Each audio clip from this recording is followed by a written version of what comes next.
नमस्कार विद्यार्थी मित्रांनो, मी सागर करे आपल्या सर्वांचं इन्फिनिटी अकॅडमीच्या या यूट्यूब चॅनलवरती मनापासून सहर्ष स्वागत करतो। बऱ्याच दिवसांपासून आपण डिमांड करत होता की सर दोन महत्त्वाचे जे अधिनियम आहेत ज्यामध्ये RTI 2005 असेल किंवा महाराष्ट्र लोकसेवा हक्क अधिनियम 2015 असेल, RTS ज्याला आपण म्हणतो, तर याबद्दल तुम्ही थोडं डिस्कशन घ्या, त्याबद्दल परीक्षाभिमुख जरा थोडी माहिती द्या। तर त्याच उद्देशाने आगामी ज्या पूर्व परीक्षा होणार आहे, जसं की तुमची विशेषतः फोकस म्हणजे ATP ची एक्झाम आहे बघा, आता जवळ आलेली एकदम, त्यामध्ये हक्काचे तुमचे इथं प्रश्न बनतात आणि तिथे तुम्हाला मार्क गेले नाहीत पाहिजे, किंवा इतरही ज्या वेगवेगळ्या एक्झाम आहेत MPSCच्या ज्या मुख्य परीक्षा आहेत, तर त्या सर्व परीक्षांना हा टॉपिक म्हणजे RTS आणि RTI हमखास त्यावरती प्रश्न विचारले जातात। सो आपण अगदी जास्त वेळ न घेता रिव्हिजन स्वरूपामध्ये आणि तुम्हाला कन्फर्मेशन मी देतो की तुम्हाला ह्याच्या बाहेरचा जर प्रश्न जाणार नाहीये, तर त्या अर्थाने आपण डिस्कशन करणार आहोत। दुसरं म्हणजे काय की एक तुम्हाला सुरुवातीलाच मी सांगेल की बरेच लोक आता इंग्रजी बॅकग्राऊंडचे आहेत, म्हणजे ज्यांचं इंग्रजीमधून सगळे एज्युकेशन झालेलं असतं आणि आपण इथे PDF मराठीमधून लावलेले आहे। तर माझं तुम्हाला सर्वांना एक रिक्वेस्ट असेल ती म्हणजे कोणती, की तुम्ही जेव्हा हे सेशन सुरू होईल त्यावेळी अगदी तुम्ही इंग्रजीमधून वाचताय तरी काही प्रॉब्लेम नाहीये, तर ती PDF तुम्ही फक्त ओपन करून ठेवा। आणि दुसरं, जे मराठीमधून लोक तयारी करतायत या कायद्याची, तर त्यांनी सुद्धा तुमच्याकडे आयोग म्हणजे ज्या शासनाचा जो ओरिजिनल GR आहे, जी ओरिजिनल प्रिंट आहे, त्याची फक्त एक झेरॉक्स काढून समोर ठेवा। बाकी त्या झेरॉक्समधले जे पॉईंट्स मी सांगतोय तर ते हायलाईट करून घ्या, प्रश्न त्याच्यावरतीच बनले जातील। यामध्ये मी तुम्हाला अजून एक पॉईंट इथं हायलाईट करू इच्छितो, तो म्हणजे कुठला, की ह्या दोन ॲक्टमध्ये बऱ्यापैकी कलमांची संख्या कमीच आहे तशी जर पाहिलं तर इतर मेजर कायद्यांच्या तुलनेमध्ये। RTI मध्ये आज 31 आपल्याला सेक्शन बघायला मिळतात किंवा RTS मध्ये आपल्याला 30 सेक्शन बघायला मिळतात। तर यामध्ये जर तुम्ही तयारी करताय तर सर्व सेक्शन तोंडपाठ तुम्हाला करावं लागतील, परंतु माझं तुम्हाला एक सांगणं असेल ते म्हणजे की आयोग MPSC आयोगाने याच्यापूर्वी कोणत्याही एक्झामला जेवढे काही यावरती प्रश्न विचारलेले आहेत, विशेषतः RTI वरती जेवढे काही प्रश्न विचारलेले आहेत, ते सर्व प्रश्न तुम्ही काय करा, बघून घ्या आणि ते प्रश्न डायरेक्ट पाठ करून टाका, मी तर सांगेल तुम्हाला। कारण का यामध्ये प्रश्न येण्याची रिपीट होण्याची शक्यता खूप जास्त असते। सो त्याच्यामुळे जर तुमचे क्वेश्चन जरी सगळे तोंडपाठ असतील ना, अगदी तुमचा कायदा काहीच नसेल वाचलेला, तरी सुद्धा तुम्हाला 4 पैकी 2-3 प्रश्न तर तुमचे बरोबर येणार आहेत। बट आपल्याला जर आउट ऑफ मार्क घ्यायचे आहेत तर आपल्याला व्यवस्थितपणे या कायद्यामधल्या प्रोव्हिजन बघाव्या लागतील। तर बघा, माहितीचा अधिकार अधिनियम, ज्याला आपण राईट टू इन्फॉर्मेशन ऍक्ट असं म्हणतो 2005 चा, तर यामध्ये सुरू करण्यापूर्वी मी तुम्हाला एक सांगेल ते म्हणजे कुठलं, की ATPच्या मुलांसाठी एक 3 टेस्ट सिरीजच्या संदर्भात सांगायचं होतं। 3 फुल सिलेबस टेस्ट आपण सुरू केलेले आहेत आणि एक मोठी ऑफर आहे 599 इन्फिनिटी अकॅडमीचं जे ॲप्लिकेशन आहे हे तुम्ही डाउनलोड करू शकता। त्यामध्ये जर तुम्ही बघितलं असेल व्यवस्थितरित्या जो आयोगाचा डिमांड आहे, जो पॅटर्न आहे, त्यानुसारच हे सर्व टेस्ट तयार केलेल्या आहेत। हा झाला पहिला मुद्दा। आणि दुसरा म्हणजे या असिस्टंट टाउन प्लॅनरसाठीच MCQ प्रॅक्टिस बुक मी तुम्हाला नेहमी सांगत असतो की जर तुमची एक्झाम ऑब्जेक्टिव्ह आहे तर तुमचा जास्तीत जास्त सराव असला पाहिजे, आणि जर तुम्ही सराव जास्त केला तर ऑन दी स्पॉट एक्झाममध्ये ज्यावेळेस तुम्ही पेपरला फेस करता त्यावेळेस तुम्हाला कुठलीही भीती वाटत नाही, कुठलंही बर्डन तुमच्यावरती येत नाही। सो त्या अर्थाने 4000 पेक्षा जास्त MCQs असलेलं हे एक पुस्तक आहे। हे सुद्धा अगदी मुलांना व्यवस्थितरित्या 532 रुपयांमध्ये इन्फिनिटी अकॅडमी उपलब्ध करून दिलेलं आहे। इथं नंबर जो तुम्हाला दिसतोय 7887811411 यावरती तुम्ही कॉन्टॅक्ट करू शकता आणि या पुस्तकाबद्दलची तसंच या टेस्ट सिरीज बद्दलची माहिती घेऊ शकता। तर आता बघा, यामध्ये याचा पर्पज काय आहे बघा, विशेषतः या कायद्याचा उद्देश काय होता हे अगोदर समजून घेऊयात आपण। बघा, प्रत्येक सार्वजनिक प्राधिकरणाच्या, ज्याला आपण पब्लिक ऑथॉरिटी असं म्हणतो, सार्वजनिक प्राधिकरण म्हणजे पब्लिक ऑथॉरिटी, त्या कामकाजामध्ये कीवर्ड कोणते सांगतोय, एक म्हणजे पारदर्शकता, दॅट मीन्स ट्रान्सपरन्सी आली पाहिजे जास्त कामकाजामध्ये, गतिमानता म्हणजे स्पीडने काम झालं पाहिजे ते, तसंच ते उत्तरदायित्व निर्माण करणारे, उत्तरदायित्व म्हणजे काय, रिस्पॉन्सिबिलिटी निर्माण करण्याच्या उद्देशाने या कायद्याची निर्मिती केलेली आहे। हा झाला ह्याचा पर्पज। दुसरं म्हणजे युनायटेड नेशनचं जे पहिलं सेशन भरलं होतं, पहिलं अधिवेशन जे भरलं होतं, तर तेव्हा लोकांना सरकारी माहिती मिळवण्याच्या अधिकाराचा म्हणजे अधिकार मान्य केला गेला होता। हे आंतरराष्ट्रीय लेवलला झालेला एक प्रयत्न होता। तसंच 1946च्या हे जनरल असेंब्ली जी आहे युनायटेड नेशनची, जे आपण पहिलं अधिवेशन म्हणलं, तर ह्याच्यामधल्या 59 सब क्लॉज फर्स्ट या ठरावात असं म्हणलेलं आहे की माहितीचे स्वातंत्र्य हा मूलभूत मानवी हक्क असून अशा सर्व हक्कांची कसोटी आहे। सो इथं जस्ट तुम्हाला रिमेंबर काय ठेवायचं आहे, युनायटेड नेशनच्या पहिल्याच सेशनमध्ये माहितीच्या अधिकाराला मूलभूत हक्क म्हणून मान्यता मिळालेली होती। मग या अर्थाने त्याच्यापूर्वी सुद्धा जगात 1766 मध्ये बघा स्वीडन या देशाने पहिल्यांदा माहितीचा अधिकार लागू केला. सो हा फॅक्ट वारंवार विचारला गेलेला आहे. फ्रीडम ऑफ प्रेस असं या कायद्याचं नाव होतं. त्यानंतर जर बघितलं तर वेगवेगळ्या देशांनी आपापल्या देशामध्ये माहितीचे अधिकार कायदेशीर बनवलेले आहेत. जसं की US आहे, अमेरिका आहे 1985, युनायटेड किंगडम आहे युनायटेड किंगडम 1985 आहे, UK, अमेरिका 1966 आहे, डेन्मार्क आणि नॉर्वे या दोघांनी मिळून 1970ला आणि ऑस्ट्रेलियाने 1982ला तो कायदा पास केलेला आहे. तसंच भारतात जर बघितलं तर 2005ला भारताने हा कायदा पारित केला. तसं जर बघितलं तर भारत हा 48वा किंवा 71वा देश समजला जातो. फॅक्ट विचारले जाणार नाही, परंतु तुम्हाला जोडायला लावायला प्रश्न येऊ शकतात की कोणत्या देशाने कधी कायदे बनवलेले आहेत. मग भारतामध्ये हा कायदा बनवत असताना काय काय झालं, तर सगळ्यात महत्त्वाचं एक नाव भारतामधलं आपल्याला विसरून चालत नाही, ते म्हणजे डॉक्टर अरुणा रॉय यांच्या नेतृत्वाखाली राजस्थानमध्ये 1990ला एक निर्माण झालेली चळवळ होती. ती म्हणजे मजदूर किसान शक्ती चळवळ यांच्या चळवळीचा उल्लेख हा माहिती अधिकाराबद्दलच्या पहिल्या चळवळीचं म्हणून केला जातो. हे इम्पॉर्टंट आहे, विचारलं जाऊ शकतं. दुसरं बाकी मग दुसऱ्या गोष्टी एवढ्या इम्पॉर्टंट नाही आहेत बघा. जसं की हर्ष मंदार यांनी एम्प्लॉयमेंट एक्सचेंजची कागदपत्र 1996ला खुली केली, म्हणजे सुरुवात तर झाली होती ना, म्हणून ते ओपन केली सगळी डॉक्युमेंट्स. तसंच 1996 मध्ये NC RTI national campaign for RTI ची स्थापना केली आणि त्याचे तत्कालीन अध्यक्ष म्हणून न्यायमूर्ती PB सावंत यांनी माहितीच्या अधिकाराचा एक ड्राफ्ट बनवला, आपण ज्याला म्हणतो रफ ड्राफ्ट असा बनवलेला होता. मग ह्या ड्राफ्टचा अभ्यास करण्यासाठी केंद्र सरकारने HD शौरा यांच्या अध्यक्षतेखाली एक समिती नेमली. नेक्स्ट वन या अहवालानुसार म्हणजे शौरा या समितीच्या अहवालानुसार 2002 मध्ये माहिती अधिकार अधिनियम ठराव पास केला आणि त्याचा परिणाम म्हणून या अहवालातील त्रुटी दूर करण्यासाठी श्रीमती अरुणा रॉय यांनी नॅशनल ॲडवायझरी काउन्सिल, ज्याला आपण NAC म्हणतो, याकडे तो पाठपुरावा केला आणि NACने ह्याच्यावरती काही दुरुस्त्या केल्या आणि माहिती अधिकार कायद्याचा नवा मसुदा तयार केला. म्हणून या मसुद्याला पुढे जाऊन ही तारीख लक्षात ठेवा, राष्ट्रपतींनी 15 जून 2005ला संमती दिली आणि 12 ऑक्टोबर 2005 पासून हा कायदा लागू करण्यात आलेला आहे. विशेष लक्षात ठेवा ह्याच्यामधल्या 2 तारखा ह्या कुठल्या, 15 जून 2005ला राष्ट्रपतींची सही आणि 12 ऑक्टोबर 2005ला तो कायदा लागू झालेला आहे. तसंच 120 दिवसांनी काही पूर्तता करण्यासाठी पुढे तरतुदी केलेल्या आहेत या कायद्यामध्ये. मग ह्यात आपण जर बघितलं तर महाराष्ट्राच्या अर्थाने अण्णा हजारे चर्चेमध्ये नाव राहिलेलं होतं 2001लाच.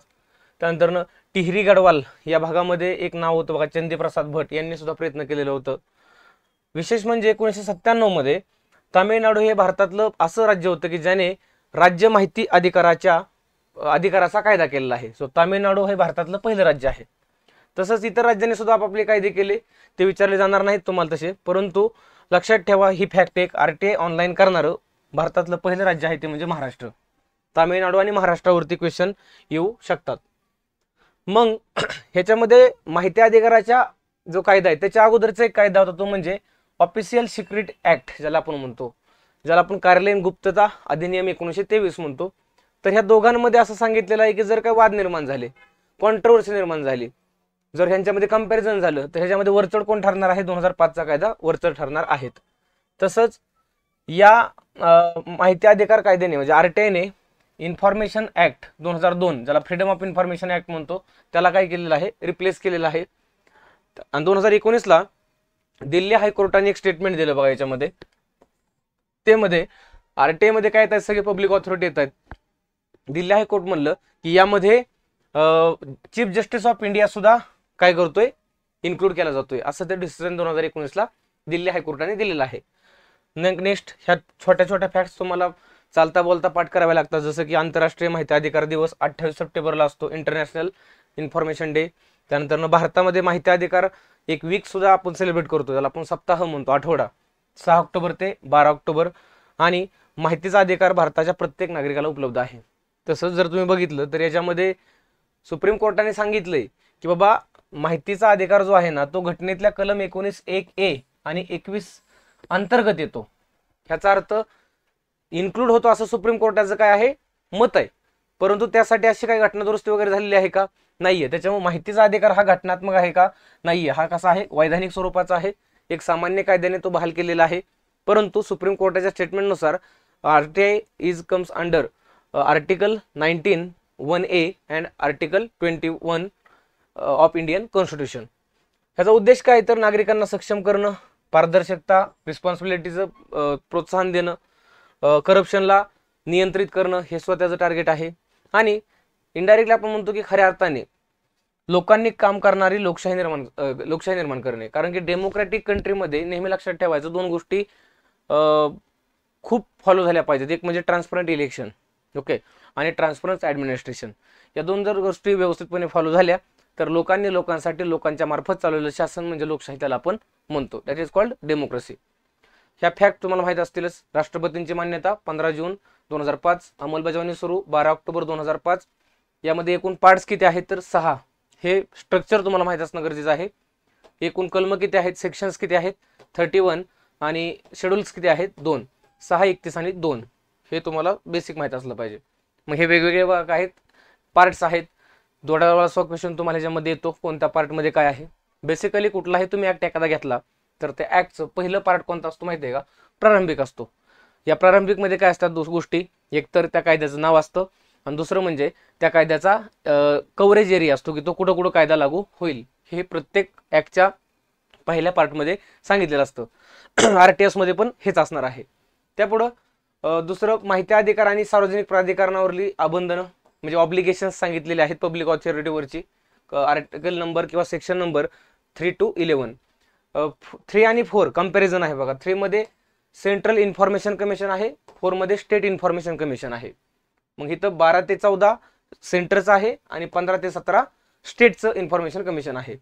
5 मध्ये फंक्शन सांगितलेले आहेत आणि त्यांचे पॉवर सांगितलेले आहेत. तसंच याच्यामध्ये अपील सुद्धा सांगितलेले आहे आणि त्यामध्ये दंड सुद्धा सांगितलेला आहे. दॅट इज कॉल्ड पेनल्टी सुद्धा ह्याच्यामध्ये सांगितलेली आहे. आणि मिसेल्सेस म्हणजे संकीर्ण, हे शेवटी 21 ते 31 मध्ये तुम्हाला आर्टिकल्स मध्ये बघावं लागतं. बघा इथं बोलताना माझ्याकडून आता माझा सब्जेक्ट हा भारतीय राज्यघटना असल्यामुळं मी ह्याला वारंवार शब्द आर्टिकल असा वापरतोय.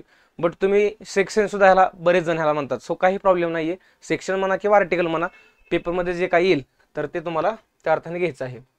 यात मध्ये बघूयात आता महत्वाच्या गोष्टी आपण. पार्ट नंबर 1 यामध्ये 2 सेक्शन आहेत, 1 and 2. 1 मध्ये काय सांगितलेलं आहे की तो लागू कुठं राहील, ह्याचं नाव काय असेल. नाव काय आहे, RTI लागू कुठं राहील. 2019च्या अगोदर बघा हा जम्मू आणि काश्मीरला लागू नसायचा. बट जम्मू काश्मीरचा 370चा विशेष राज्याचा दर्जा काढून घेतल्यामुळं हा आता पूर्ण भारतामध्ये लागू झालेला आहे. सो आर्टिकल 1 हे काय सांगतंय, कायद्याचं नाव आणि त्याचा एरिया. सेकंड मध्ये डेफिनेशन्स आहेत बघा. यामध्ये अगदी A पासून ते EN पर्यंत जे स्मॉल लेटर्स आहेत हे सगळ्या वेगवेगळ्या डेफिनेशन्स आहेत. सो सगळ्या करू नका, ज्या आपल्यासाठी एक्झाम ओरिएंटेड आहेत, परीक्षेसाठी महत्वाच्या आहेत तेवढ्याच फक्त बघा. यामध्ये ॲप्रोप्रिएट गव्हर्नमेंट हे A मध्ये सांगितलेलं आहे, स्मॉल A मध्ये सांगितले बघा. इथं जरी कॅपिटल असेल तरी ते स्मॉल A आहे. सगळे लेटर काय सगळे आता स्मॉलच आहेत बघा, A पासून ते N पर्यंत. A मध्ये सांगितलेलं आहे ॲप्रोप्रिएट गव्हर्नमेंट. ह्याचा अर्थ असा होतो की central government and state government. Second one E मध्ये, सेकंड 2E मध्ये सांगितलेलं आहे कॉम्पिटंट ऑथॉरिटी, ज्याला आपण सक्षम प्राधिकारी म्हणतो. प्रश्न असा येतो की यामध्ये कोण कोण येतं, तर इन केस ऑफ लोकसभा, आणि जेव्हा तुम्ही कंपॅरिझन करता त्यावेळेस कोणासोबत करता, विधानसभेसोबत. सो लोकसभा किंवा विधानसभेचे स्पीकर, त्यानंतर राज्यसभा किंवा विधान परिषदचे चेअरमन, तसेच इंडियाचे चीफ जस्टिस आणि हायकोर्टाचे चीफ जस्टिस हे सुद्धा कॉम्पिटंट ऑथॉरिटीमध्ये येणार आहेत. ऑल्सो इन्क्लुडेड इंडियन कॉन्स्टिट्यूशन मधलं एक आर्टिकल आहे 239, ज्यामध्ये प्रशासक असं म्हणलं जातं, ॲडमिनिस्ट्रेटर, म्हणजे ज्या ड्युटीज आहेत का आपल्याकडे युनियन टेरिटरीज, यांना ॲडमिनिस्ट्रेशन करण्यासाठी प्रेसिडेंट एका ॲडमिनिस्ट्रेटरची अपॉइंटमेंट करत असतो, तर ते त्याचा अर्थ होतोय. सो ह्या सर्व ऑथॉरिटी कशामध्ये येणार आहेत, कॉम्पिटंट ऑथॉरिटीमध्ये येणार आहेत. नेक्स्ट वन F मध्ये 2F स्मॉल F आहे. हा काय सांगतोय की शासनाविषयी म्हणजे गव्हर्नमेंट विषयी किंवा ऑथॉरिटी, पब्लिक ऑथॉरिटी विषयीची कोणती माहिती आपल्याला मिळू शकणार आहे, आपण कुठली माहिती घेऊ शकतो. यामध्ये बघा दस्तऐवज आहे, रेकॉर्ड्स आहेत, टिप्पणी आहे, ईमेल आहे, त्यानंतर एखादं ओपिनियन आहे, ॲडवायझरी म्हणजे सल्लागार आहे किंवा सल्ला आहे, सर्क्युलर्स आहेत, परिपत्रक आहे, आदेश आहे, त्यानंतर रोजवह्या, संविदा, रिपोर्ट, डॉक्युमेंट्स, त्यानंतर मॉडेल्स आणि नमुने. थोडक्यात काय, तुम्ही रेग्युलर आज सगळे आपण पासआउट झालेलो आहोत, कोण इंजिनियर आहे, कोण इकडे BA झालेला आहे, कोण ॲग्री झालेला आहे, किंवा कोण तरी पदवी आपण घेतलेली. आपण आतापर्यंत 3 ते 4 वर्ष डिग्रीला वेळ दिलेला आहे, किंवा त्याच्या अगोदर 11-12 आपली झालेली आहे. सो आपण एज्युकेशन सेक्टरमध्ये खूप वर्षांपासून असल्यामुळं आपल्याला हे जे शब्द जेव्हा आपण ऐकतो त्यावेळेस आपण कुठेतरी बघा, तुम्ही जर एखाद्या कॉलेजला असाल आणि तुम्ही जर एखादी स्कॉलरशिपची चौकशी करायला गेलाय, तर तिथं तुम्ही नोटीस बोर्ड लागलेलं असतं, तुम्ही इन्क्वायरी करताना तर तिथले सर लोक, शिक्षक लोक हे तुम्हाला बऱ्याच वेळा असे शब्द यूज करतात. सो थोडक्यात काय की इन्फॉर्मेशन कुठली ह्याच्यामध्ये असणार आहे की जे तुम्ही आतापर्यंत सगळे शब्द ऐकलेले ते. मग ह्याच्यामध्ये फक्त डॉक्युमेंट नाही बरं का, it includes also digital media सुद्धा ह्याच्यामध्ये काय होतोय, इन्क्लूड केला जातोय, इलेक्ट्रॉनिक स्वरूपातील इतर माहिती. तसेच सार्वजनिक प्राधिकरणाला मिळवता येण्याजोगी खाजगी माहिती, म्हणजे पब्लिक ऑथॉरिटीला एखादी प्रायव्हेट इन्फॉर्मेशन मिळवण्या येण्याजोगी म्हणता येते. म्हणजे सगळेच आहे का नाही, कारण प्रायव्हसी ही तर महत्वाची आहे ना. सो ती तुम्हाला माहिती मिळवता येणार नाहीये, पण एका लिमिटपर्यंत मिळवता येऊ शकते. हे झालं 2F मध्ये की कोणती माहिती आपण मागवू शकतो. H मध्ये काय सांगितलेलं आहे की पब्लिक ऑथॉरिटी जे आहे, सार्वजनिक प्राधिकरण आहे, हे खालील बाबींद्वारे गठीत करण्यात आलेलं आहे, म्हणजे फॉर्मेशन करण्यात आलेलं आहे.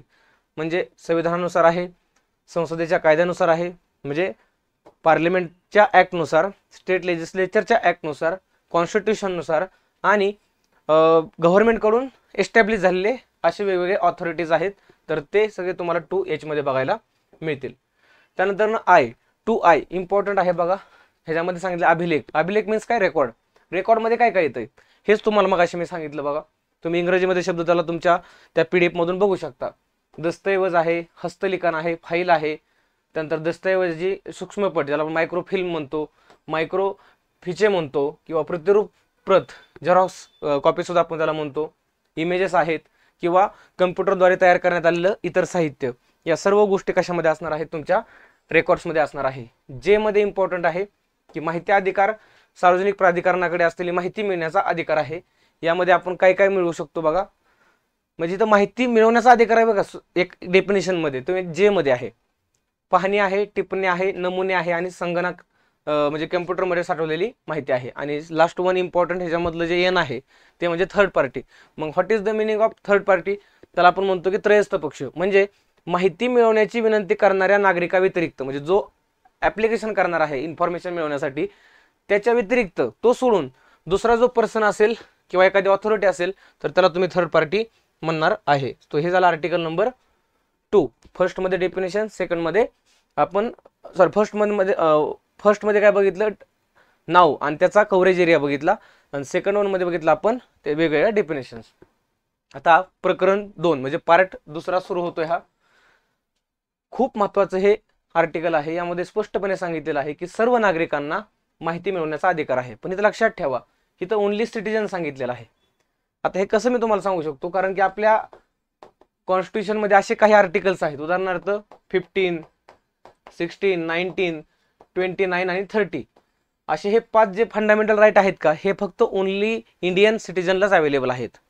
हे एकाही फॉरेनरला अवेलेबल नाही आहेत. मग तो फ्रेंड असो अगर एनिमी असो, आपला म्हणजे शत्रू असो अगर मित्र असो, बट हे 5 असे आहेत हे फक्त भारतीयांना आहेत. आणि त्याच्यामध्येच आपण म्हणलं मग अशी की सुप्रीम कोर्टाने तर हायलाईट केलंय की आर्टिकल नंबर 19(1)(a) मध्ये राईट टू इन्फॉर्मेशनचा समावेश होतोय. सो त्याच्यामुळं हा फक्त भारतीय नागरिकांना उपलब्ध असणारा एक फंडामेंटल राईट आहे, आणि ते या ऍक्टच्या आर्टिकल 3 मध्ये सांगितलेलं आहे. त्यानंतर 4 मध्ये सांगितलेलं आहे की सार्वजनिक प्राधिकरणावरची बंधनं, ज्याला आपण ऑब्लिगेशन्स म्हणतो, पब्लिक ऑथॉरिटीवरची. थोडक्यात की पब्लिक ऑथॉरिटीला या गोष्टी करायच्यात हे त्याचा अर्थ होतोय. मग काय सांगितलेलं आहे की नागरिकांना सोयीस्कर ठरेल अशी माहिती उपलब्ध करून देणे. एक्झाम्पल कॉम्प्युटरद्वारे सुद्धा दिली जाऊ शकते. त्यानंतर या अधिनियमाच्या प्रारंभानंतर, म्हणजे जेव्हा हा काय झाला, इन्फोर्समेंट झाला हा ऍक्ट जो आहे तो, याच्या 120 डेजच्या आतमध्ये, म्हणजे 120 दिवसांच्या आतमध्ये मग माहिती प्रसिद्ध आणि अद्ययावत करायची, म्हणजे अपडेट करायची आहे. यामध्ये त्याचं रचना, कार्य, अधिकार, तसेच माहिती अधिकाऱ्यांची नावं, हे सगळं. म्हणजे थोडक्यात काय, एक बॉडी जे फॉर्मेशन आहे, बॉडीचं जे स्ट्रक्चर आहे ना, हे तुम्हाला 120 दिवसांच्या आतमध्ये करायचं आहे. यामधून गोष्ट तुम्हाला कळते. तसेच माहिती अधिकाऱ्याकडून सहजासहजी माहिती दिली गेली पाहिजे, मग मोफत किंवा मुद्रण खर्च एवढी फी करून. म्हणजे ह्याचा अर्थ की माहिती अधिकाराची जर तुम्हाला माहिती हवी असेल माहिती अधिकारांतर्गत, तर फी सुद्धा आकारली जाऊ शकते आणि आकारली पण जाऊ शकत नाही.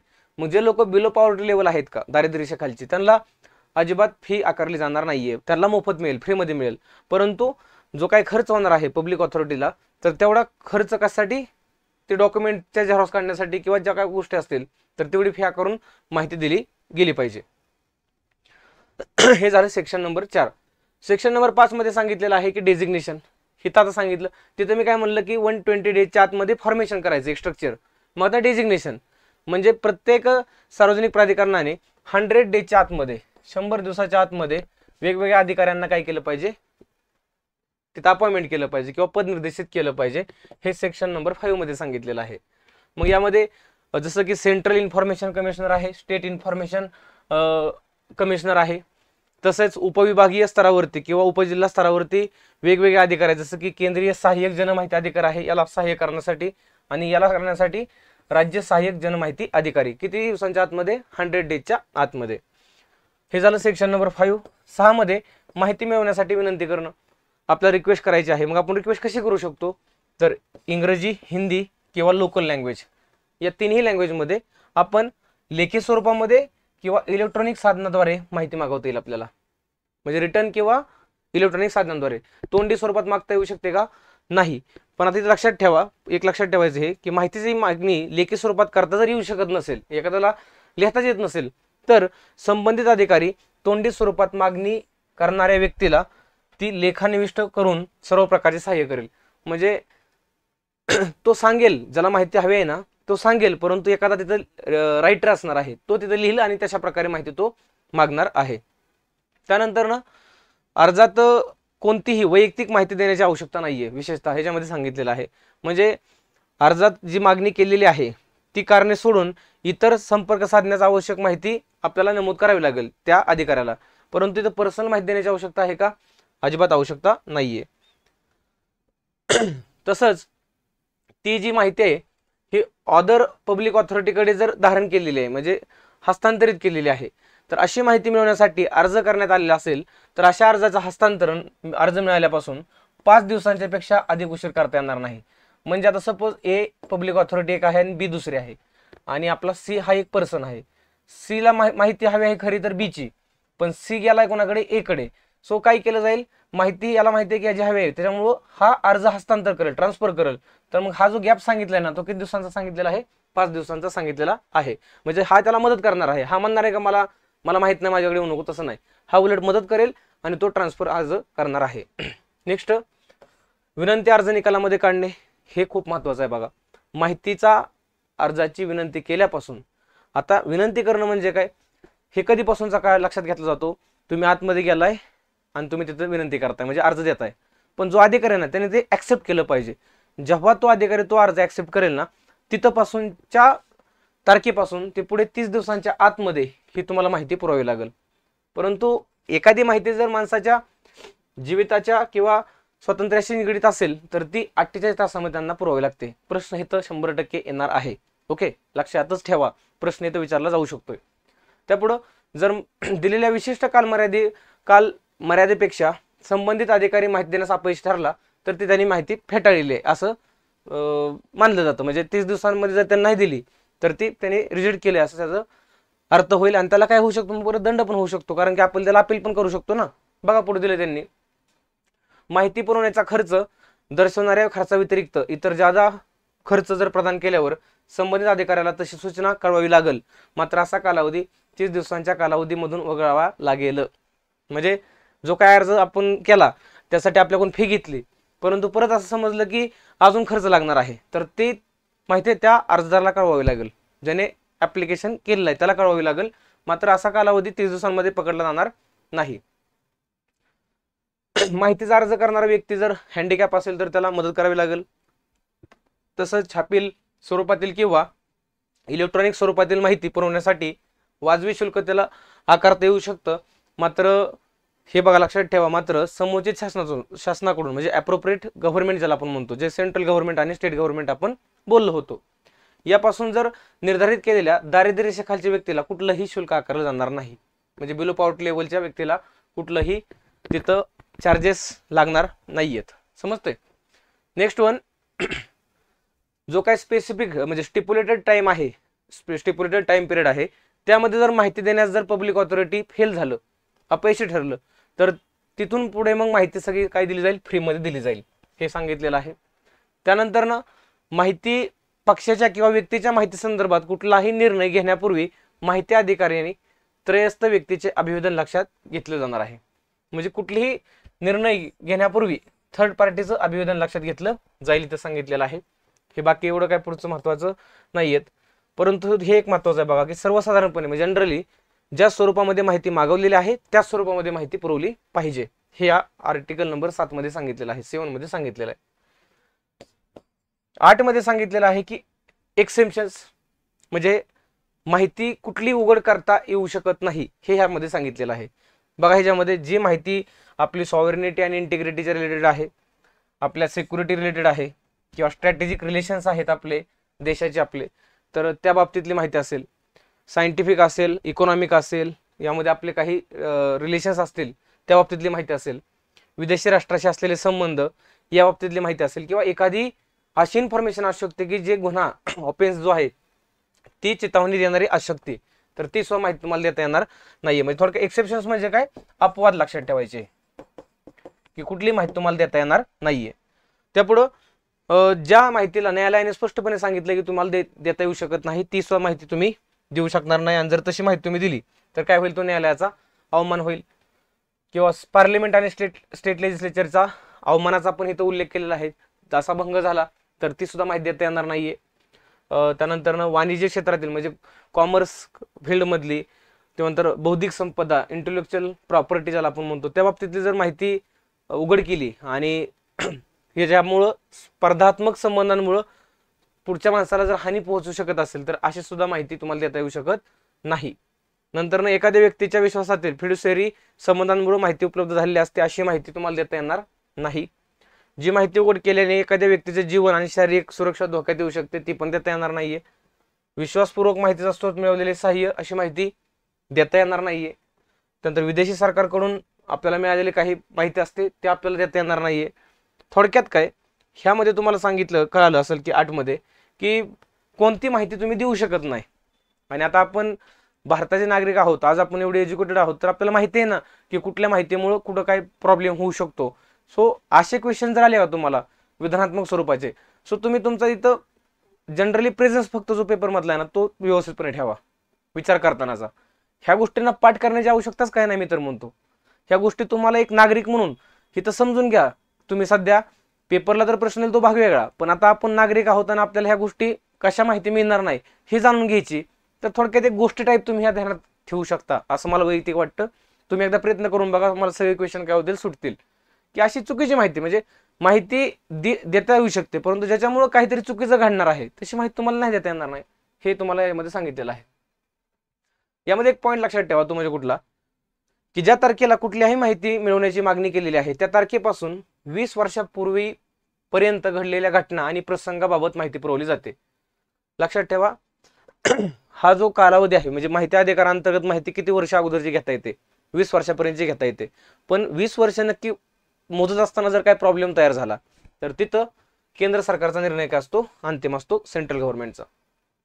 त्यानंतर 9 मध्ये काय सांगितलेलं आहे, विशिष्ट प्रकरणे ही माहिती अधिकारांतर्गत येत नाहीत आणि अशी माहिती देण्यास नकार देण्याचा अधिकार असतो जेव्हा मागणीमध्ये राज्याखेरीज व्यक्तीमध्ये अस्तित्वात असलेल्या प्रकाशन अधिकारांचे उल्लंघन होत असल्यास माहितीची मागणी फेटाळता येईल.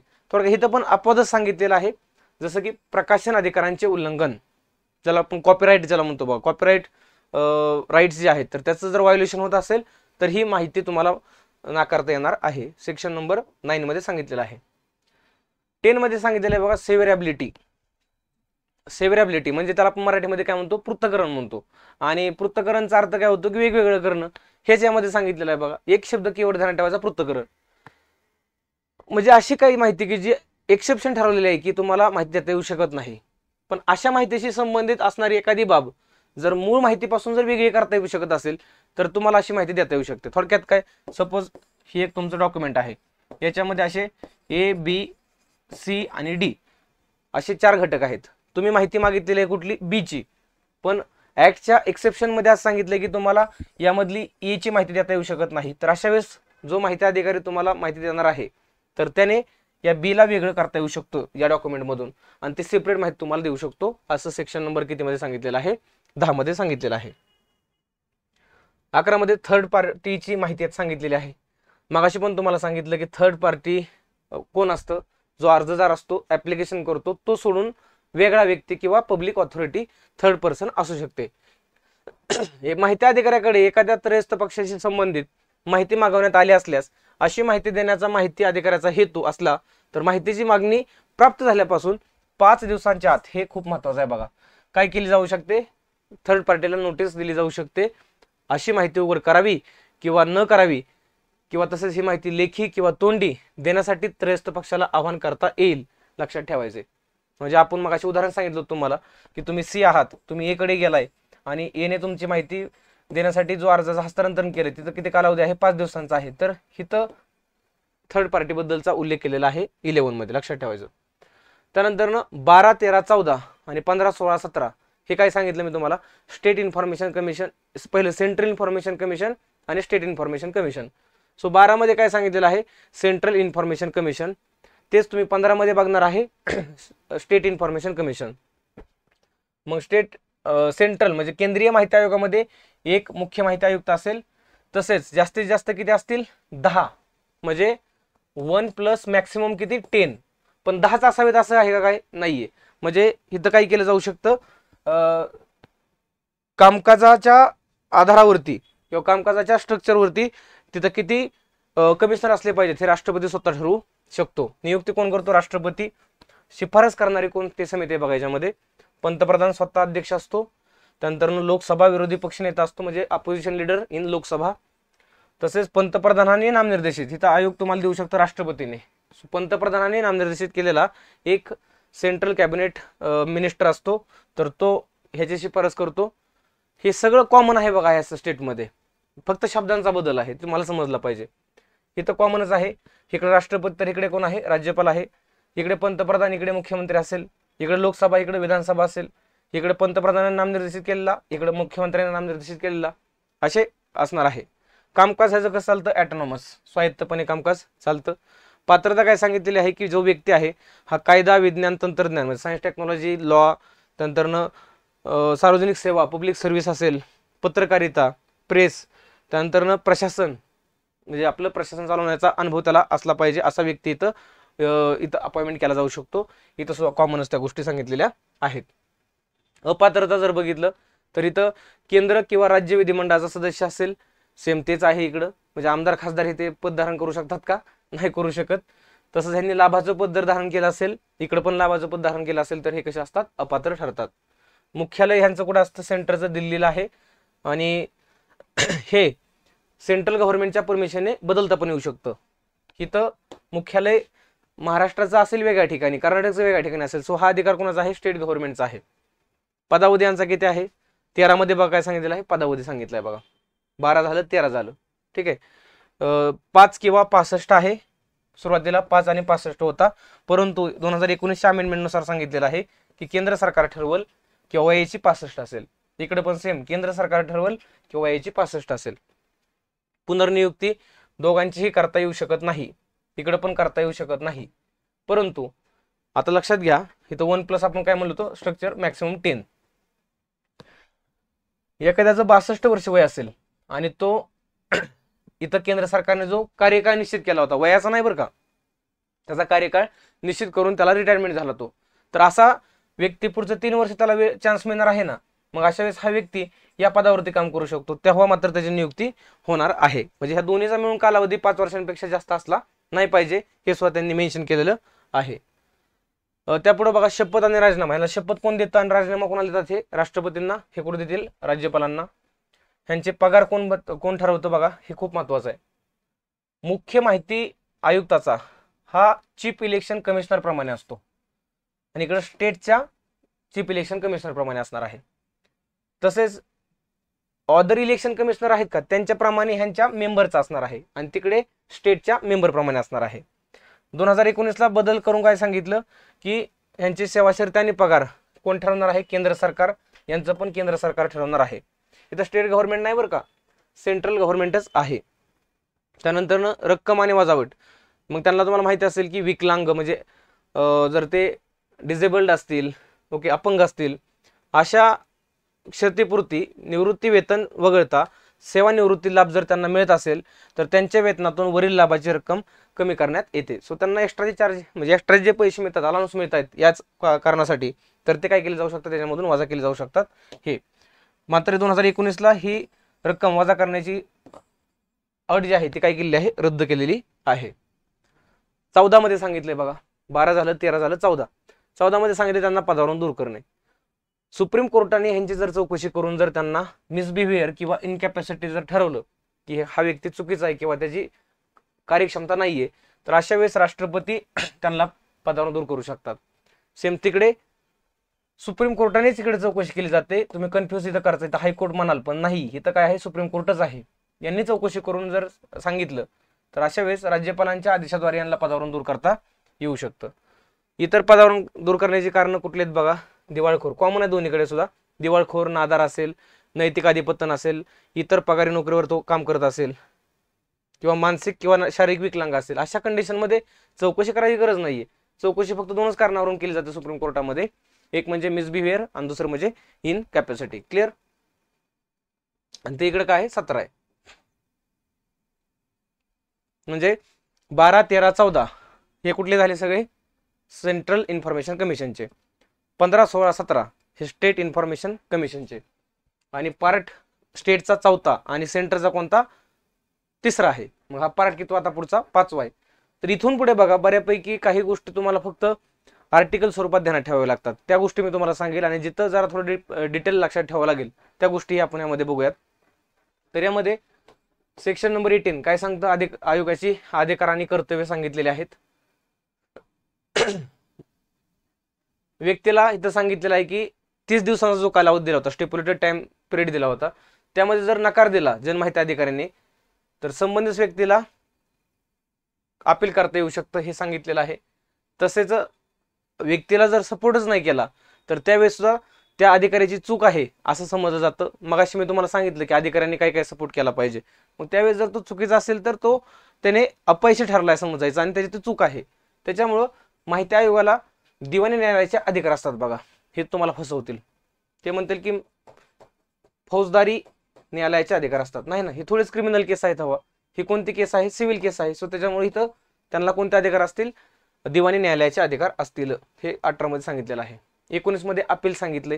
हिथं प्रश्न येतो बघा जनरली आता हे सगळं तुम्ही पाठ करण्यापेक्षा असं समजा की तुम्ही माहिती घ्यायला गेलाय कोणाकडे, जनमाहिती अधिकाऱ्याकडे. सुरुवातीच्या त्यांनी तुम्हाला माहिती दिली नाही किंवा दिलेली तुम्हाला तुम्ही समाधान नाही, अशा वेळेस तुम्ही 30 दिवसांच्या आत सुरुवातीचं पहिलं अपील करणार आहे त्याच्या वरिष्ठ दर्जाच्या अधिकाऱ्याकडे. हे पहिलं अपील असेल. आणि एखादी त्रयस्थ पक्षाशी संबंध असलेली माहिती असेल, म्हणजे थर्ड पार्टीशी संबंधित असणारी माहिती असेल, अशी माहिती अधिकाऱ्यांनी पुरवल्यास त्रयस्थ पक्षाला 30 दिवसांच्या आत अपील करता येते. तसं थर्ड पार्टीला 30 दिवसांच्या आतमध्ये करता येतं. म्हणजे इथं तुम्ही बघा, इथं म्हणूया की आपण जो पर्सन आहे तो आहे, त्याने अपील केलं या पर्सनकडे किती दिवसांच्या, 30 दिवसांच्या आतमध्ये, तर याच्या विरुद्ध सुद्धा अपील करता येऊ शकतं बरं का. किती दिवसांच्या आतमध्ये, 90 दिवसांच्या आतमध्ये. आणि जास्तीत जास्त किती वेळा करता येतं, तर 2 वेळा करता येतं. मॅक्सिमम 2 टाइम्स अपील करता येऊ शकतं. फक्त ह्याच्यामध्ये जर आपण अधिकाऱ्याच्या विरुद्ध अपील करतोय तर त्या अधिकाऱ्याची जबाबदारी असते बरं का, की माझी चूक नाहीये, म्हणजे त्याला पेनल्टी लागणार नाही ना. हे एकदा ध्यानात ठेवायचं तुम्हाला. अपील मिळाल्यापासून 30 दिवसांच्या आत किंवा आत दाखल केलेल्या तारखेपासून 45 दिवसांच्या आतमध्ये निकाल काढायचे. म्हणजे तुम्ही पहिला अपील 30 दिवसांमध्ये करणार, दुसरा अपील 90 दिवसांच्या आतमध्ये करणार, पण अपील केलेल्याचा निर्णय जो आहे हा किती दिवसांच्या आतमध्ये निकालात काढायचा आहे तुम्हाला, 45 दिवसांच्या आतमध्ये निकालामध्ये काढायचा आहे. आणि शेवटी मग केंद्रीय आणि राज्य आयोगाचा निर्णय बंधनकारक यामध्ये असणार आहे. एवढं तुम्हाला लक्षात ठेवायचं अपीलमध्ये. पुन्हा एकदा सांगतो मी, पहिला अपील 30 दिवस, दुसरा अपील 90 दिवस, आणि नेक्स्ट वन 45 दिवसांचा कालावधी कोणता सांगितलाय, जर अपील केलेला आहे तर त्याच्यावरती डिसिजन घेण्याचा कालावधी 45 डेजचा सांगितलेला आहे. Got it. त्यानंतर शास्ती पेनल्टी लक्षात ठेवायची फक्त तुम्हाला. त्या अधिकाऱ्याला किती पेनल्टी लागणार आहे, प्रत्येक दिवसाला 250 रुपये लागणार आहे. आणि ही रक्कम किती हजारापेक्षा जास्त नसेल, 25,000पेक्षा जास्त नसेल. So per day 250 rupees, but not accessed than 25,000 असं सांगितलेलं आहे. तसंच एखाद्या माहिती अधिकाऱ्याने जर तुम्हाला माहिती नाकारली असेल तर त्याची जर सद्भावनापूर्वक कृती होती, हे आर्टिकल 21 मध्ये सांगितलेलं आहे, तर असं त्या व्यक्तीला कुठलीही फाईन लागणार नाहीये. किंवा इथं सुद्धा त्या व्यक्तीला जर चुकीचं ठरवलं तर त्याच व्यक्तीला फाईन लागणार आहे. हो का, 21 मध्ये हे सांगितलेलं आहे, सद्भावनापूर्वक कृतीला संरक्षण. तुम्ही सदाभाव लक्षात ठेवा. सदाभाव प्रत्येक ऍक्टमध्ये ना सदाभाव असतात. मग हे RTI मध्ये सदाभाव 21 नंबरला येतं आणि RTS मध्ये कितव्या 15व्या सेक्शन मध्ये सदाभाव आहेत, म्हणजे सद्भावनापूर्वक, म्हणजे चांगला उद्देश ठेवून. 22 मध्ये सांगितलेलं आहे की हा अधिनियम शासकीय गुपिते अधिनियम, जो मग सांगितलं होतं तुम्हाला, ऑफिशियल सिक्रेट ऍक्ट, याच्यापेक्षा कसा असेल, डॉमिनंट असेल, म्हणजे वरचढ असेल. 23 मध्ये सांगितलेलं आहे की न्यायालयाच्या अधिकारितेस आडकाठी कोणत्याही न्यायालय या अधिनियमांतर्गत येणारे अर्ज, खटले, दावे यांची दखल घेणार नाही. थोडक्यात न्यायालय ह्याच्यामध्ये इंटरफेअर करू शकत नाहीत, असं 23 मध्ये सांगितलेलं आहे. 24 काय सांगतंय की काही अशा स्पेसिफिक ऑर्गनायझेशन्स आहेत त्यांना हा ऍक्ट लागू नाहीये. मग कुठला असतील त्या, तर दुसऱ्या परिशिष्टामध्ये. मग जनरली या ऍक्टच्या 2 परिशिष्ट आहेत, म्हणजे 2 शेड्यूल आहेत बघा. त्यातलं शेड्यूल नंबर 2 जे आहेत का, त्यामध्ये सुरुवातीला 14 काय होत्या ऑर्गनायझेशन होत्या. माझ्या माहितीप्रमाणे सध्या 25च्या आसपास ह्या ऑर्गनायझेशन आहेत, तर त्यांना हा कायदा लागू नाहीये. एवढंच फक्त ध्यानात तुम्हाला ठेवायचंय. 25 मध्ये सांगितलेलं आहे की अहवाल देणे, रिपोर्ट देणे. प्रत्येक वर्ष समाप्त झाल्यानंतर ह्याचा रिपोर्ट तयार करावा लागतो आणि तो राष्ट्रपतींना द्यावा लागतो, आणि राष्ट्रपती काय करतो, मग तो सभागृहासमोर मांडतो आणि राज्यामध्ये राज्यपाल मांडतो. 26 मध्ये सांगितलेलं आहे की ॲप्रोप्रिएट गव्हर्नमेंटने काही प्रोग्राम तयार करणे, तसेच हा कायदा अंमलात येण्याच्या 18 महिन्यांच्या आतमध्ये, म्हणजे 1.5 वर्षांच्या आतमध्ये या कायद्याबाबत राजभाषा जी आहे या भाषेत समजल अशी एक मार्गदर्शक पुस्तिका तयार करायची आहे तुम्हाला. हे 26 मध्ये सांगितलेलं आहे. 27 मध्ये सांगितलेलं आहे समुचित शासन नियम करण्याचा अधिकार. 28 मध्ये सक्षम प्राधिकाराचा नियम तयार करण्याचा अधिकार. Don't confuse. 27 मध्ये गव्हर्नमेंटचा रेग्युलेशन किंवा रूल बनवण्याचा राईट दिलेला आहे. आणि 28 मध्ये अधिकाऱ्याचा सांगितलेला आहे इथं, किंवा प्राधिकाऱ्याचा इथं काय सांगितलेलं आहे, अधिकार सांगितलेला आहे. 29 मध्ये हा रिपोर्ट दोन्ही याचा संदर्भातला रिपोर्ट जो आहे दोन्ही सभागृहामध्ये ठेवणं. 30 मध्ये अडचणी दूर करण्याचा अधिकार सांगितलेला आहे. बट हा जो आदेश आहे, असा आदेश जो आहे, हा कायदा जेव्हा अंमलात आला 12 ऑक्टोबरला, तेव्हापासून 2 वर्षापर्यंत काढता येतो की ह्यात काही करेक्शन्स वगैरे करायचे आहेत का. आणि 31 मध्ये सांगितलेलं आहे माहिती स्वातंत्र्याचा अधिनियम 2002, त्याला आपण फ्रीडम ऑफ इन्फॉर्मेशन ऍक्ट हा काय केलेला आहे, रिपील केलेला आहे. तर अशा पद्धतीने 31 सेक्शन्स आपल्या याच्यामध्ये झालेले आहेत.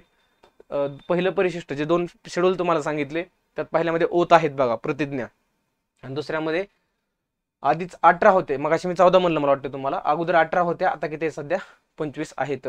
तर मित्रांनो अशा रीतीने अशा रीतीने आपण RTI थोडा फास्ट का घेतला माहिती आहे का, की परीक्षेला जाता तुमचं एक जवळपास 1.5 तासामध्ये कशा पद्धतीने तुम्ही हेच अजून थोडं स्पीडने बघू शकता. आणि हक्काचे जे काय तुमचे जनरल MPSCला 4-5 प्रश्न येतात किंवा ATPला तुमचे काही क्वेश्चन येतात, तर ते क्वेश्चन याच्या बाहेर जाणार नाहीयेत. सो तुम्हाला मी सांगितलं सुरुवातीलाच की तुम्हाला काय करायचं, फक्त ओरिजिनल जी PDF असेल तुमची, ती PDF तुम्हाला समोर ठेवून बसायचं आहे, जर तुम्ही इंग्रजीमधून जर तुम्ही करताय तर. आणि तसं सांगताना जर मी अशा लँग्वेजमध्ये तुम्हाला सांगितलेलं आहे की दैनंदिन आपली जी भाषा आहे, किंवा आपण एक सिटीजन म्हणून या भारतामध्ये राहतोय, तर आपल्याला किमान एवढी भाषा करणं तरी कसं आहे, अपेक्षित आहे.